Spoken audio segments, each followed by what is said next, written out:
Dhaka medical college হাসপাতালের অধ্যাপক doctor Asadur Rahman ও আনোয়ার খান modern medical college হাসপাতালের অধ্যাপক ডাক্তার আমিনুল হকের উপর হামলার মূল পরিকল্পনাকারী সহ দুজনকে গ্রেফতার করেছে ডিবি পুলিশ।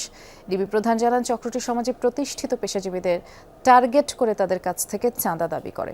চক্রের মূল হোতা সানি ও সহযোগী লাবিবকে রাজধানীর ভাটারা থেকে গ্রেফতার করা হয়েছে। সংবাদ সম্মেলনে জানানো হয়, আসামি সানি মূলত হুন্ডি ব্যবসায়ী।